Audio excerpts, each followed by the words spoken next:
श्रीजीउ आज महाप्रभुंकर नवयौवन दर्शन सकाल 8 पारमाणिक और 9 साढ़े 10 पर्यंत महाप्रभुंकर सर्वसाधारण दर्शन हेब। नवयौवन वेश पाई श्रीमंदिर दक्षिण द्वार दे भक्तों प्रवेश व्यवस्था सकाल धूप सरिबा परे रथ निकट को आज्ञामाल विजे हेबा परे तीन रथर श्रीमंदिर निकट को हेब दक्षिण मेल और आरंभ हेब रथयात्रार प्रस्तुति। दिन 12 हेब नेत्रोत्सव आज्ञामाल आसवा परे रथ खड़ारू प्रथमे नंदी घोष पर देवदलन शेष तालध्वज रथ सिंह द्वारा को जीव। महाप्रभु दर्शन पर व्याकुल होउछि एबे भक्तर मन।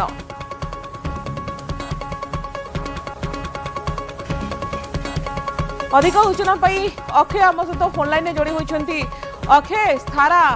देखिए कि घोष यात्रा को राति पाइले घोष यात्रा समस्त अपेक्षा रही आज हूँ महाप्रभुंकर नवयौवन दर्शन पूरा देखिए कि किभली भाव में प्रस्तुति कर सर्वसाधारण दर्शन केतबेले रही पारमाणिक दर्शन केतबेले रही सहित नवयौवन वेश पाई श्रीमंदिर दक्षिण द्वार दे भक्त मान प्रवेश व्यवस्था कर पूरा प्रस्तुति केमती देखो किसी समय पर भक्त मैंने महाप्रभुंकर से चकाआखि दर्शन करेंगे किसी समय से मुहूर्तकार भक्त मैंने एवं लंबा लाइन दक्षिण द्वार पाखे ठिया जो मैंने कि पारमाणिक टिकेट दर्शन करेंगे से लंबा लाइन दक्षिण द्वार पर ठिया समय 8 से मंदिर भितर को छड़ा एवं मंदिर नीतिकांति कह महाप्रभुंकर सका चका अपसर हो सारी अवकाश पूजा सरी अवकाश स्वतंत्र अवकाश नीति सरी महाप्रभु दर्शन आरंभ हम प्रस्तुति चलती 8 9 पारमाणिक टिकेट दर्शन और 9 साढ़े 10 11 पर्यटन चलो सर्वसाधारण दर्शन अर्थात सिंहद्वार खोल भक्त मैंने सर्वसाधारण दर्शन सिंहद्वार पर जाए दर्शन करेंगे और से दर्शन पर पुणी दर्शन बंद हम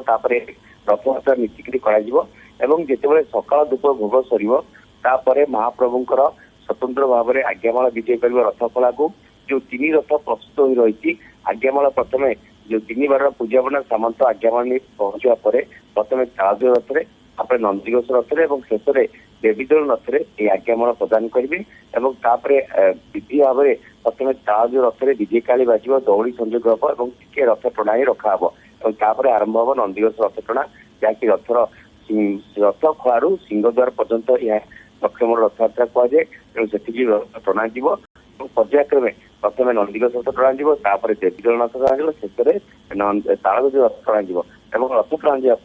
स्वतंत्र भाव में भोई सेवकों द्वारा सेठारे चारमाल रखा चारमाल बंधा प्रक्रिया आरंभ हम रथर अन्य कार्य करपटे रथ दांड संपूर्ण प्रस्तुत हो रही महाप्रभु दर्शन एवं भिड़ जमीन लगे वर्षा झिपझिपि पकाऊँच आग अनुकूल अच्छी तेणु भक्तों समागम दृष्टि रखी प्रशासन पक्षर व्यापक व्यवस्था ग्रहण कराई सेपटे जब कहवा पुरी सहर को संपूर्ण सुरक्षा बल रखाई सर्विलेंस सीसीटीवी सर्विलेंस रखा पुरी बड़दाण्ड हो पुरी जातीय राजपथ पुरी को प्रवेश कर रास्ता हो रेल स्टेशन हो सबुरी कड़ा सुरक्षा व्यवस्था और एथर नौसेना हूँ कोस्टगार्ड हूँ समस्ते रथयात्रा सुरक्षा व्यवस्था मुतयन कर सबुठ बड़ कथा है कि भक्त मैंने शृंखलित भाव दर्शन करेंगे तार समस्त व्यवस्था है प्रति विभाग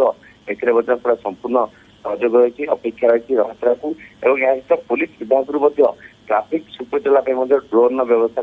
ड्रोन मध्यम ट्राफिक व्यवस्था सुपरचला प्राय 36 पार्किंग जो भक्त मैंने 2 चकिया हो 4 चकिया गाड़ी रखिपारे और पूरी सहर संपूर्ण सजई रही अपेक्षा रही महाप्रभुंर से घोष यात्रा को सेवायत मैंने प्रस्तुत कारण जिते आज महाप्रभुंर दर्शन सरिया पुणी थे सेनापटा नीति अन्य नीति कर महाप्रभुंर आसंता काली सकाल जो घोष यात्रा रही महाप्रभु पाखे खेची भोग महाप्रभु मंगलार्पण कर पहुंचे नीति निगत रही सकाल 9 भक्त प्रस्तुत महाप्रभु को दर्शन करने भक्तर मन आज व्याकुल रही राति पाइले महाप्रभुंकर विश्व प्रसिद्ध घोष यात्रा से तमाम प्रस्तुति आध्यात्मिक परिवेश सृष्टि है। अक्षय परवर्ती समय फिर अपन पाख